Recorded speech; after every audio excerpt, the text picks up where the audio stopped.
ومن عمل يوم النحر أحب إليه من إحراق الدم وإنه ليأتي يوم القيامة رضی اللہ تعالیٰ عنہ۔ پیارے رسول صلی اللہ علیہ وسلم نے ارشاد فرمایا، دن حجہ کی 10ویں تاریخ یعنی عید الاضحیٰ کے دن فرزند آدم کا کوئی عمل، آدم کی اولاد کا کوئی عمل اللہ کو قربانی سے زیادہ محبوب نہیں۔ عید الاضحیٰ کے دن جو عمل اللہ کو سب سے زیادہ محبوب ہے وہ قربانی کا عمل ہے، اور قربانی کا جانور قیامت کے دن اپنے سینگوں اور اپنے بالوں اور اپنے کھروں کے ساتھ زندہ ہو کر آئے گا، اور قربانی کا خون زمین پر گرنے سے پہلے اللہ تعالیٰ کی رضا اور مقبولیت کے مقام پر پہنچ جاتا ہے۔ پس اے خدا کے بندو، دل کی پوری خوشی کے ساتھ قربانی کیا کرو۔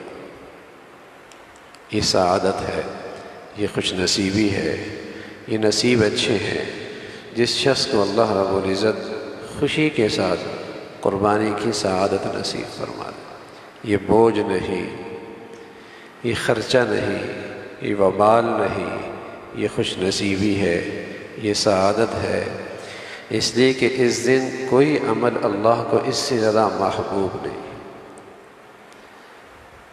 اس دن کوئی عمل اس سے زیادہ محبوب نہیں، اور کوئی اور نیکی اس نیکی کی متبادل نہیں ہو سکتی۔ کوئی اور بڑی سی بڑی نیکی اس نیکی کی متبادل نہیں ہو سکتی۔ جیسے ایک آدمی کہہ دے کہ نماز نہیں پڑھوں گا، اس کے بدلے میں صدقہ خیرات کر دوں گا، روزہ نہیں رکھوں گا، کوئی بات نہیں، اس کے بدلے میں ہزاروں نفل پڑھ لوں گا۔ تو کوئی عمل کسی نیکی کے، کوئی عمل اس کے بدلے میں، کوئی اس کے متبادل بڑی سے بڑی نیکی، تم لاکھوں آدمی کو کھلا دو، کھانے کھلا دو، اور لاکھوں آدمی کی ضروریات پوری کر دو، اس عمل کا متبادل نہیں ہو سکتا۔ اس عمل کی اپنی شان ہے، اور اس کی اللہ کے ہاں اپنی ایک محبوبیت ہے، اور پھر خاص دن اس عمل کے اندر آپ بہت ساری نیکیاں پورے سال کر سکتے ہیں۔ نفل آپ جب چاہیں پڑھ لیں، نفلی روزی جب چاہیں آپ پڑھ لیں، صدقہ آپ جب چاہیں کر لیں، لیکن قربانی جب چاہیں کر لیں ایسا نہیں ہوتا۔ قربانی صرف اسی دن ہے، اور انہی 3 دنوں کے اندر ہے، اور انعام کیا ہے؟ ایک ایک بال کے بدلے میں اللہ کے ہاں سے نیکی کا انعام ہے۔ پھر جس کا جس قدر اخلاص ہے، جس قدر خلوص ہے، اس کا اجر اس قدر بڑھتا چلا جاتا ہے۔ تو زید ابن ارقم فرمانے لگے، قال اصحاب رسول اللہ صلی اللہ علیہ وسلم ما هذه الاضاحی یا رسول اللہ؟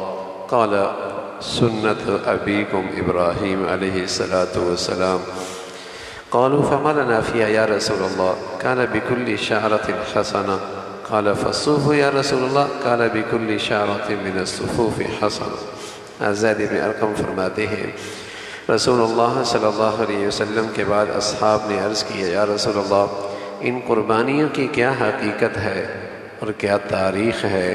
آپ نے فرمایا، یہ تمہارے روحانی اور نسلی مورث حضرت ابراہیم علیہ السلام کی سنت ہے۔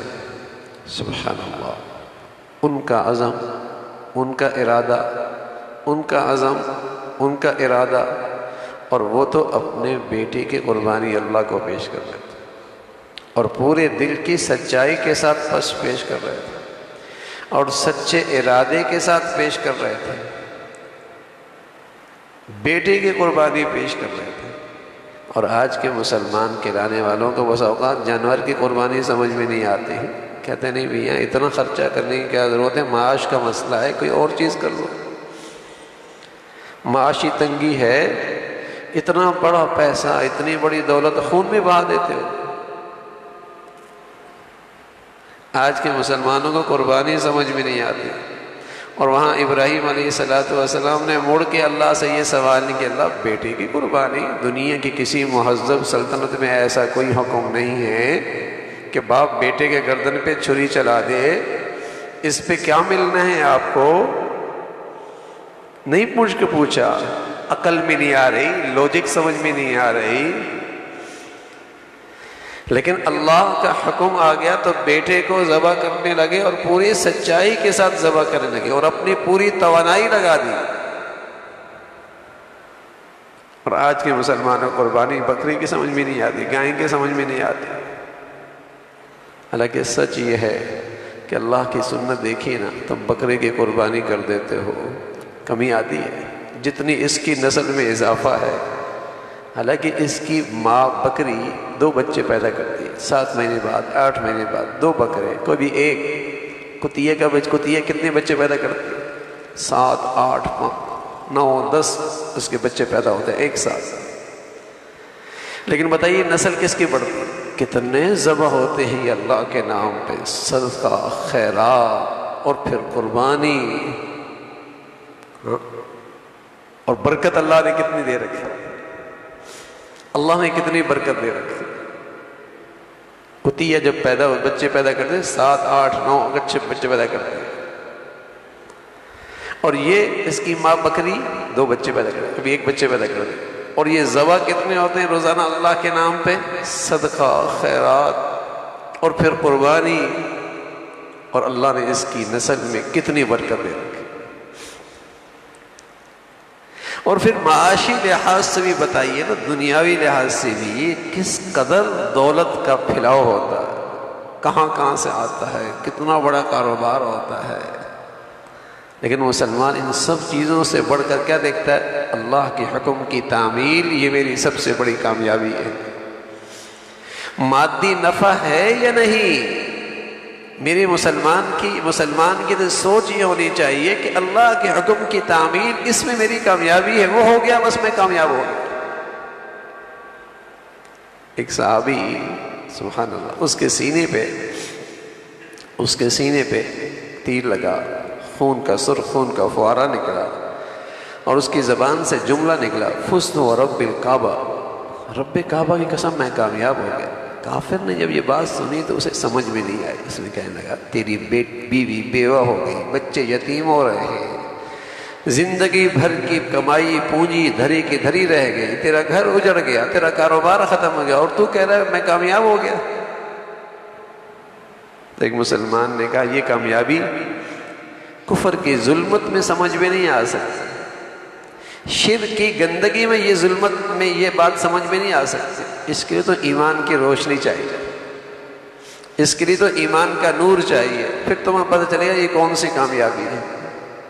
یہ جو مسلمان کہہ رہا ہے کہ میں کامیاب ہو گیا ہوں، یہ کامیابی یہ ہے کہ اللہ کے حکم کی خاطر جان کی بازی لگا دی تو میری تو کامیابی ہو گئی.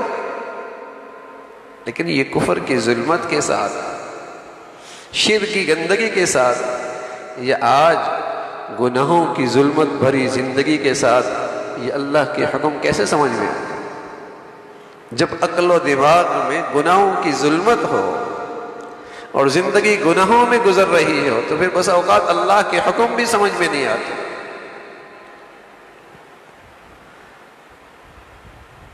تو مسلمان کے لیے تو یہی سب سے بڑے اعزاز اور سعادت، خوش نصیبی کی بات ہے کہ اللہ کا حکم اس سے پورا ہو رہا. تو صحابہ نے عرض کیا یا رسول اللہ اس کی تاریخ کیا ہے، اس قربانی کی حقیقت کیا ہے؟ تو ابراہیم آپ علیہ السلام نے فرمایا، ابراہیم علیہ السلام کی سنت ہے. سب سے پہلے ان کو اللہ کی طرف سے حکم دیا گیا اور وہ کیا کرتے تھے، اور ان کی سنت اور قربانی کے اس عمل کی پیروی کا حکم مجھ کو اور میری امت کو بھی دیا گیا.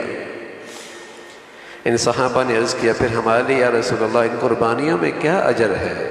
آپ نے فرمایا قربانی کے جانور کے ہر بال کے عوض ایک نیکی ہے، ہر بال کے عوض میں ایک نیکی ہے. ان نے عرض کیا تو کیا ان کا بھی یا رسول اللہ یہی حساب ہے؟ اون کا بھی یہی حساب ہے؟ سوال کا مطلب یہ تھا کہ پھر بھیڑ، دمبا، میڈا، اونٹ جیسے جانور، گائیں جن کی کھال پر جیسے گائیں، بیل، بکری کی طرح بال نہیں ہوتے بلکہ اون ہوتی ہے، اور یقیناً اس کے ایک ایک جانور کے کھال پر لاکھوں کروڑوں بال ہوتے ہیں. کتنے بال ہوتے ہیں؟ تو ان اون والے جانوروں کی قربانی کا ثواب بھی ہر بال کیول ایک نیکی کی شرح سے ملے گا. آپ نے فرمایا اون والے جانور کی قربانی کا اجر بھی اسی شرح اسی حساب سے ملے گا، اور اس کی بھی ہر بال کے عوض میں ایک نیکی ہے. عبداللہ ابن عمر فرماتے ہیں رسول اللہ صلی اللہ علیہ وسلم نے ہجرت کے بعد مدینہ طیبہ میں 10 سال قیام فرمایا اور برابر ہر سال قربانی فرمائی، باوجود ہے کہ آپ کی گھریلو زندگی میں کس قدر سادگی تھی اور کس قدر آمدنی تھی، لیکن قربانی بڑی شان سے کرتے تھے اور بڑی کثرت سے کیا کرتے تھے۔ ایک قربانی نہیں کرتے تھے، بلکہ آپ نے ساری زندگی اپنی امت کی طرف سے بھی قربانی کی، اپنی امت کے نام سے بھی قربانی کی۔ اللہ نے امت کو پیسہ دیا ہے، وسائل دیے، خوشحالی دی ہے، تو کم از کم درجہ تو یہ ہے نا کہ اپنی طرف سے قربانی کرے، اپنی نبی کی طرف سے قربانی کرے۔ اور اللہ نے موقع دیا ہے تو امت مسلمہ کی طرف سے قربانی کرے، خلفائے راشدین کی طرف سے قربانی کرے۔ ٹھیک ہے، اپنی قربانی فرض ہے، نابالغ اولاد ہے اس کی طرف سے قربانی کرے، وہ نفلی ہو جائے گی، اس لیے کہ یہ انعام پھر نہیں ملنا، یہ کمائی پھر کسی اور دن نہیں ہونی۔ حسن حنش فرمانے لگے رأیت علیٰ یضحی بکبش فقلت ما ھذا۔ حنش فرماتے ہیں میں نے علی رضی اللہ عنہ کو 2 مینڈوں کی قربانی کرتے دیکھا تو میں نے ان سے عرض کیا یہ کیا ہے، یعنی آپ کی ایک کے بجائے 2 مینڈوں کی قربانی کیوں کر رہے ہو؟ قربانی تو آپ پہ ایک فرض ہے۔ تو انہوں نے فرمایا رسول اللہ صلی اللہ علیہ وسلم نے مجھے وصیت فرمائی تھی کہ میں آپ کی طرف سے بھی قربانی کیا کروں، ایک قربانی میں اپنی طرف سے کر رہا ہوں، ایک اللہ کے نبی کی طرف سے کر رہا ہوں۔ یہ عمل ہے کہ بس اوقات اپنے رشتہ داروں کی طرف سے بھی کر سکتے ہیں، اپنے جانے والے ابا کی طرف سے بھی کر سکتے ہیں، اپنی جانے والی والدہ کی طرف سے بھی کر سکتے ہیں۔ فرض نہیں ہے لیکن انعام بڑا ہے، اجر بڑا ہے، کمائی بڑی ہے۔ والد چلے گئے، والدہ چلی گئی، ان کی طرف سے قربانی کر رہا ہے، رسول اللہ صلی اللہ علیہ وسلم کی طرف سے، خلفائے راشدین کی طرف سے۔ قربانی کی کثرت ہو، اس لیے کہ یہ نیکیوں کا جو موسم ہے اور یہ جو نیکیوں پر انعام ہے اور کسی دن نہیں سے، اور پورے خوشی کے ساتھ، پوری دل کی خوشی کے ساتھ کہ اللہ نے مجھے یہ سعادت نہ دی نصیب، اللہ تعالیٰ شکر ہے، اے اللہ یہ خوشحالی بھی تو تیری طرف سے ہے۔ یہ خوشحالی کس نے دی ہے؟ یہ پیسہ کس نے دیا ہے؟ یہ مال کس نے دیا ہے؟ اماں کے پیٹ سے تو لاکھوں کروڑوں کے ساتھ تم بھی ایسے آئے تھے جیسے لوگ آئے تھے، جسم پہ کپڑا بھی کوئی نہیں تھا، ہاتھ بھی خالی تھے، اور آج لاکھوں کروڑوں سے زیادہ اللہ نے دے دیا، تو کس نے دی خوشحالی؟ اللہ ہی نے دی ہے، اسی کی مہربانی ہے۔ اور پھر کوئی شخص اللہ کی خاطر یہ سب کچھ کرتا ہے تو اللہ بڑے قدردان ہے، بڑا قدردان ہے۔ تو حضور علیہ الصلوۃ والسلام نے یہ پسند فرمایا۔ عبداللہ ابن عمر سے یہ بات بھی معلوم ہوئی کہ مدینہ کے قیام کے بعد رسول اللہ صلی اللہ علیہ وسلم پابندی کے ساتھ ہر سال قربانی فرماتے رہے۔ حضرت علی رضی اللہ تعالیٰ عنہ اس حدیث سے معلوم ہوا کہ حضرت علی رضی اللہ تعالیٰ کو وصیت فرما گئے کہ آپ کی طرف سے بھی قربانی کیا کریں۔ چنانچہ اسی وصیت کے مطابق حضرت علی رضی اللہ تعالیٰ عنہ رسول اللہ صلی اللہ علیہ وسلم کی طرف سے قربانی فرمایا کرتے تھے۔ حضرت انس فرماتے ہیں وہاں رسول اللہ صلی اللہ علیہ وسلم بکبشین املحین، حضرت انس فرماتے ہیں آپ علیہ السلام نے سیاہی اور سفیدی کے مائل رنگ کے سینگوں والے 2 مینڈوں کی قربانی کی اور اپنے دستے مبارک سے ان کو ذبح کیا، اور ذبح کرتے وقت بسم اللہ اللہ اکبر، میں نے دیکھا کہ اس وقت آپ اپنے پاؤں ان کے پہلوؤں پہ رکھے ہوئے تھے اور زبان سے بسم اللہ اللہ اکبر کہتے جاتے تھے اور ذبح کرتے جاتے تھے۔ اس طریقے سے رسول اللہ صلی اللہ علیہ وسلم ان کلمات کے ساتھ ذبح فرما رہے۔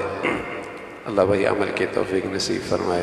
اللہم لک الحمد کلو ولک الشکر کلو، اللہم اعنا علی ذکرک و شکرک و حسن عبادتک، اللہم اعنا علی ذکرک و شکرک و حسن عبادتک، نستغفر اللہ و نتوب الیک، نستغفر اللہ و نتوب الیک، سبحان ربک رب العزة عما یصفون وسلام علی المرسلین والحمد للہ۔